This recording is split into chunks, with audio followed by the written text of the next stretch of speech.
Hello guys, welcome back. Ngasi ma'am video जे music तोरो ngasi कहीं नोटे ma'am जो boring चुरमनी अदो आई जो तो music तो सुनता हूँ तो boring चुरे अदो ना मैम ngasi अखोई लेजी की मराकता अमर कॉलोनी ना मफम अमा अखोई Saturday खुदिंगी market फम है बको अदो की मफम जुदा ngasi चलगा करी करी फंगे अदो ये नजे मैम हाइदी करी करी योंगे कमाई तो गया तो Saturday market तो अदुगा कछु लेनिंगाई बुदी थोदोंगा लेते वेदर जो हम नुंगाई इंगे नोंग चुगीबगी अदुगी सुम चटपनी को मैं हाय लेसाबी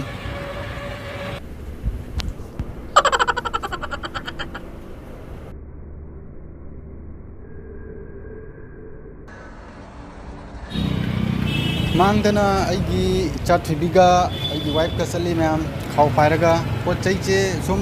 खोगी तिलौ चनम गुंबा सिंगुंबजे होंगे बदुना पुलप पुलप किलो अमनी सुमाइन लौसनबा अदुगिनी अदु मैम आइना नुपी लकनबजे मोय तापोते को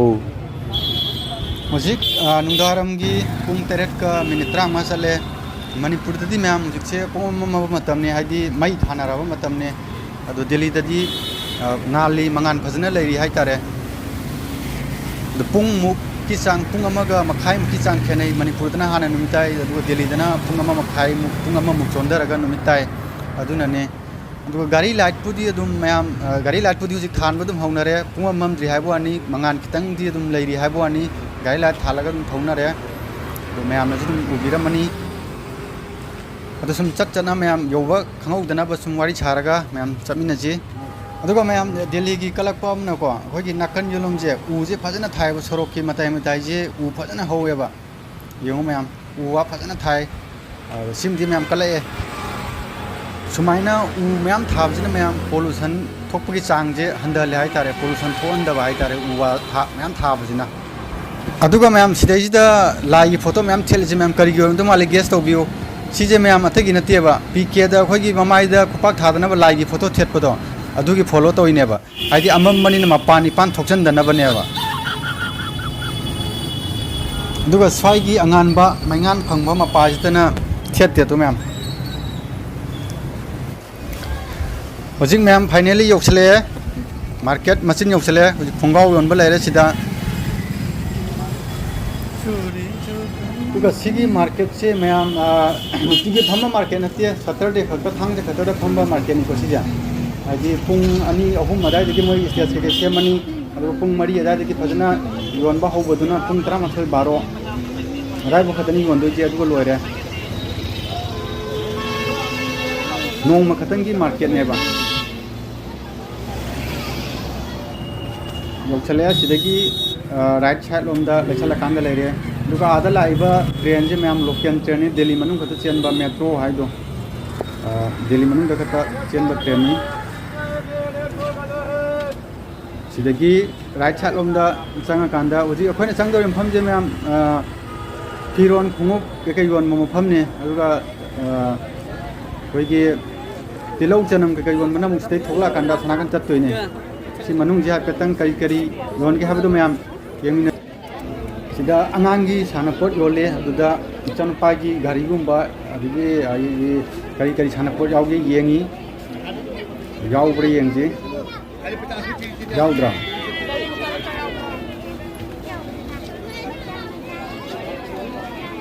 yauram dre mayam ai chanpan pangmata ko sanpon ti yaudre aduna laidre togle अदुगा मैम सिदा योलेबा अखोगी नुपीगी फिरोन जिंगसिदी लोइना दुम चानायबको नुपीगी फिरोन जिंगसिदी लिटपा याय दुम अखोइगा दुम चानाबा यावे अदुगा नुपागिदी अमते याद्रे कयु हाकन लोकल गी ओबनिनाको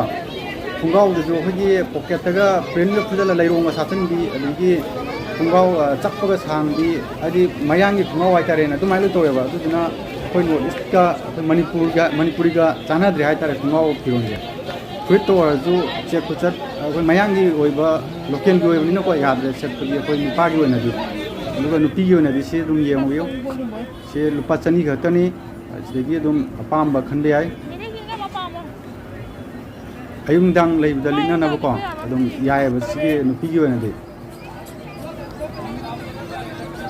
लुपा चनी खतनी अपामबा खलो नाइकी लेरे रिबोक लेरे भैया कितने के लुपा चनी यांखई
पचास का देना भैया 50 का तिलौ योनब लेरे मैम सिदा मोय थेलादा फाना पूरा लाक्तोनी तिलौ मैम मैम तिलौ किलोदा लुपा कुन लुपा यांखै किलो अनि मखाय लौरे